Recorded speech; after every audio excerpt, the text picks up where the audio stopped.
வணக்கம் நண்பர்களே. இந்த ஒரு செக்மெண்ட்டை மாருதி சுசுகி விடுறதா இல்லை, திரும்பவும் அஃபோர்டபுளான ப்ரைஸில் ஒரு காராக விற்பனைக்கு கொண்டு வர போகிறாங்க. அது எந்த கார் அப்படிங்கிறத பற்றியும், அதே மாதிரி மகேந்திரா இப்போ பிடிச்சிட்டாங்க, முதல் இடத்த பிடிச்சிட்டாங்க. எம்ஜி, டாடா இந்த 2 நிறுவனங்களை பின்னுக்கு தள்ளி மகேந்திரா முதலிடம் வந்திருக்காங்க. எந்த செக்மெண்ட்டில் எந்த கார் அப்படிங்கிறத பற்றி தான் டீட்டெயிலாக பார்க்க போகிறோம்.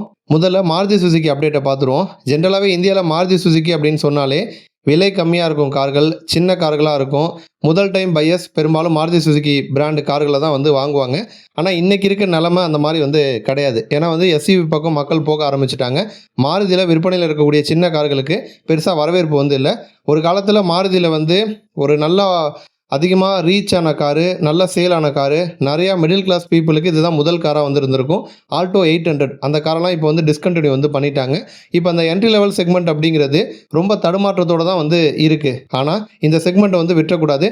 திரும்ப நல்ல ஒரு காரை இந்த செக்மெண்ட்டுக்குள்ளே கொண்டு வரணும் அப்படின்னு சொல்லிட்டு மாருதி சுசுகி திரும்ப ஃபோக்கஸ் பண்ணுறாங்க அப்படிங்கிற மாதிரி அப்டேட் வந்திருக்கு.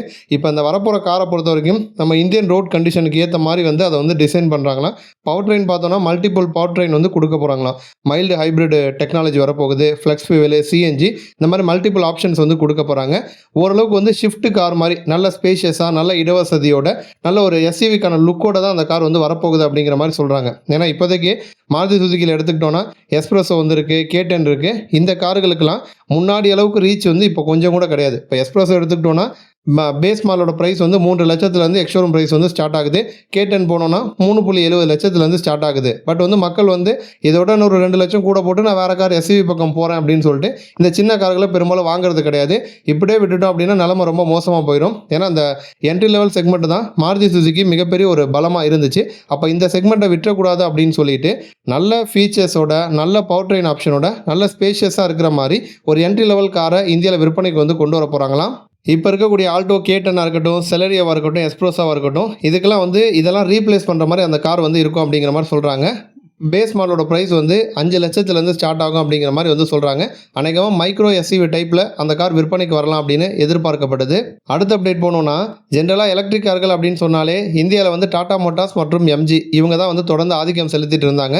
மகேந்திரா கொஞ்சம் கொஞ்சமாக மேலே இப்போ பிடிச்சிட்டாங்க அப்படின்னு தான் சொல்லணும். பிப்ரவரி மாதம் அதிகமாக விற்பனையான ஒரு டாப் 5 கார்களை நம்ம எடுத்துக்கோமே, அதில் 5வது இடத்துல டாடா நிறுவனத்தில் வரக்கூடிய ஹரியர் கார் இருக்குது. 1738 கார்கள் விற்பனை ஆகிருக்கு. அடுத்து 4வது இடத்துல மகேந்திராவில் வரக்கூடிய XEV 9e இந்த கார் இருக்குது. 1889 கார்கள் விற்பனை பண்ணியிருக்காங்க. 3வது இடத்துல திரும்ப டாட்டா வராங்க. நெக்ஸான் கார் இருக்குது. நெக்ஸான் 2410 கார்கள் விற்பனை ஆகிருக்கு. 2வது இடத்துல எம்ஜி நிறுவனத்தில் வரக்கூடிய வின்சர் கார் இருக்குது. 2599 கார்கள் விற்பனை பண்ணியிருக்காங்க. முதல் இடம் மகேந்திரா நிறுவனம் பிடிச்சிருக்காங்க.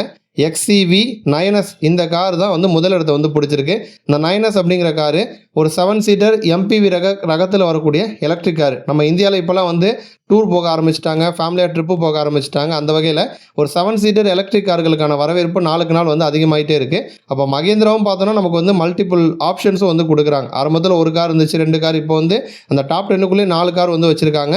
இன்னும் தொடர்ந்து அப்டேட் பண்ணிகிட்டே இருக்காங்க. அதனால இந்த 9S காருக்கு நல்ல வரவேற்பு கிடச்சிருக்கு.